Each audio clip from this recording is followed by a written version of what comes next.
Y vamos a hablar ahora del problema al que se enfrentan miles de canarios y también pues muchas personas en todo el país, esas personas que han referenciado su hipoteca, Estíbaliz, al famoso IRPH.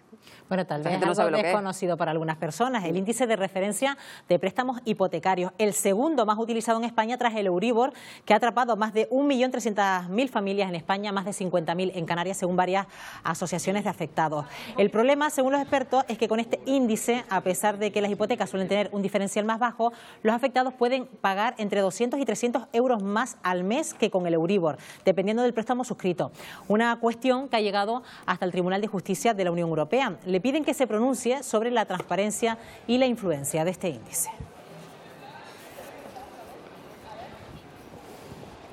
De este asunto vamos a hablar en los próximos minutos con Andrés Rodas, que es abogado. Señor Rodas, ¿qué tal? Muy buenos días. Buenos días. ¿Qué tal? Buenos días. Bueno, para hacernos una composición del lugar, para que la gente nos entienda, porque estamos hablando del segundo índice más utilizado en España, aunque a mucha gente le pueda sorprender. ¿Qué lo diferencia del Euribor? Pues fundamentalmente que a las personas que se lo incluyeron en la hipoteca no les informaron de que ese índice estaba allí. Entonces, esto les produce pagar pues 200, 300 euros mensuales más en su cuota de préstamo hipotecario.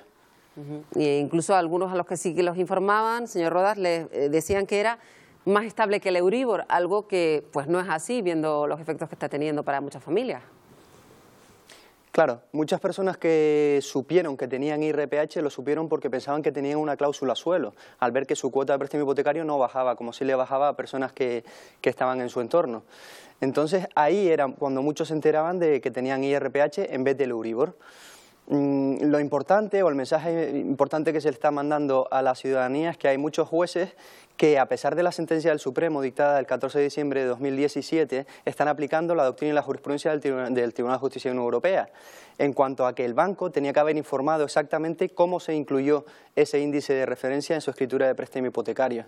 Y la consecuencia jurídica que están dando es dejar el préstamo sin intereses. Claro, está haciendo referencia, señor Rodas, a que el Tribunal Supremo no lo ha considerado en principio opaco o abusivo, pero sí que la Unión Europea sí que señala que debe considerarse un producto bancario pues casi tóxico, ¿no?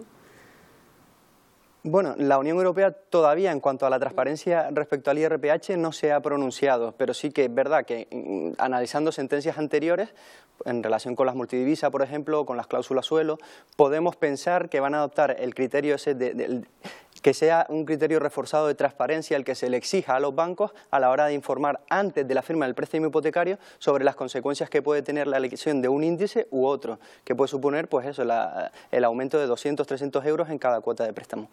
Bueno, el caso es que a raíz del conocimiento de la existencia de este índice, muchos afectados han dado el paso a denunciar. De hecho, usted ha representado uno de los casos que ya tiene una sentencia que obliga a CaixaBank a devolver a sus clientes más de 50.000 euros. ¿Qué dice esa sentencia exactamente, señor Rodas? Esa sentencia lo que hace es analizar el proceso de comercialización del préstamo y ve que no se han cumplido las exigencias que el magistrado entiende que deben cumplirse y por lo tanto lo que hace es anular la cláusula de interés remuneratorio, deja el préstamo sin intereses. Pero la más interesante creo yo que es la sentencia de Arrecife dictada el 14 de febrero de 2018 en la que el juez se basa en los votos discrepantes de los magistrados del Tribunal Supremo para anular esta cláusula de IRPH, lo que supone dar un golpe en la mesa y decirle al Tribunal Supremo que no están de acuerdo con el criterio mayoritario de la sala y aplicar la doctrina y la jurisprudencia que él entiende aplicable, que es la del Tribunal de Justicia de la Unión Europea. Estamos hablando de casos que a lo mejor se firmaron allá por comienzos del año 2000, que muchos de los años abonados han sido para pagar simplemente intereses, señor Rodas. Sí, efectivamente, utilizan la mayor parte de estas hipotecas el sistema de cálculo francés o el método francés que le llaman. Primero se pagan más intereses y luego se amortiza más capital. Pero lo más grave es que, claro, le están aplicando a este tipo de personas, a estos afectados, un índice que ellos no sabían ni que existía. O sea, quien realmente conocía la existencia de ese índice y la evolución histórica desde el inicio hasta la firma del préstamo hipotecario era el banco y no el cliente. Y el banco ha introducido ese índice porque le interesaba cobrar más intereses.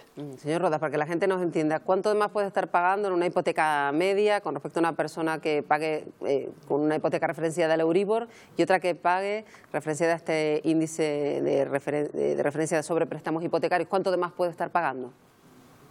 Pues mensualmente entre 200 300 euros aproximadamente.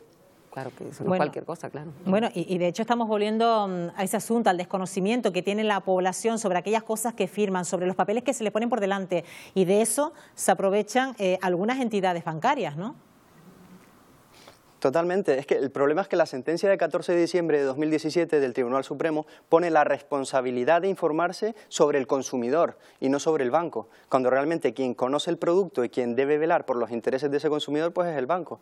Entonces, claro, nos encontramos de cierto modo vendidos ante lo que el banco quiere hacer antes de firmar el préstamo. Entonces, ¿usted qué aconseja? Porque siempre ante este desconocimiento nos dejamos llevar por lo que nos aconseja la inmobiliaria donde vamos a adquirir la vivienda o por la promotora. Hay que comparar, ¿no? Desde luego, es que esa es la base. Primero tenemos que saber cómo va a funcionar nuestro préstamo, si es un préstamo a tipo fijo, a tipo interés variable, y luego sobre qué índice se referencia, y hacer pues un estudio más o menos detallado de la evolución histórica de cada índice, y a partir de ahí pues elegir.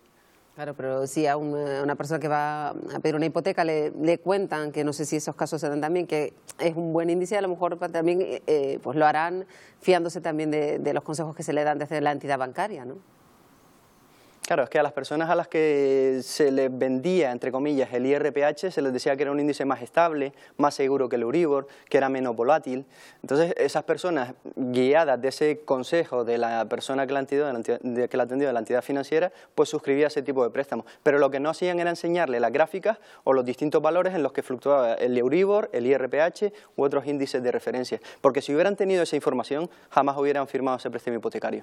Y con estas sentencias que han ido surgiendo, señor Rodas, ¿esas personas afectadas pueden cambiar ese índice, el IRPH, por el Euribor o ya no están en condiciones de hacerlo?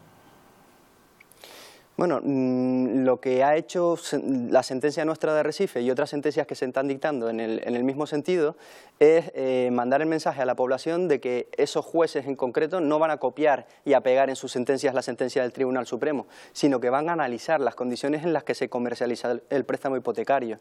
Entonces, respecto a demandar el IRPH o no, yo entiendo que tenemos que ser bastante prudentes, sobre todo hasta que se pronuncie el Tribunal de Justicia de la Unión Europea en relación con la transparencia que debe aplicársele a ese proceso de comercialización del índice.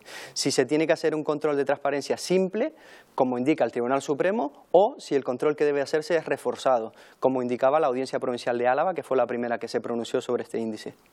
¿Y a día de hoy se siguen pues firmando hipotecas referenciadas a este índice, señor Rodas? Sí, lo que pasa es que a día de hoy las entidades financieras ya toman las precauciones suficientes como para que en caso de llegar este asunto a los tribunales, pues ya no resulten tan fácilmente condenados. Bueno, y a través de su despacho también hemos conocido que han impulsado una iniciativa en el Parlamento de Canarias. ¿En qué consiste? Sí, bueno, en el año creo que fue en 2015 o 2016, redactamos un email a todos los parlamentarios del Parlamento de Canarias para intentar instar una proposición no de ley respecto a la nulidad del IRPH, siguiendo realmente los pasos de otros parlamentos autonómicos. Y bueno, esa proposición no de ley creo que en la actualidad se encuentra suspendida y no sé si se le dará trámite o no. Por lo pronto serviría de advertencia para que la gente se informara, señor Rodas, que es lo que ha insistido desde el principio de nuestra conversación, que las personas que vayan a contratar una hipoteca estén informados de todos los productos que pueden entrar y que les pueden ser tan gravosos luego, ¿no?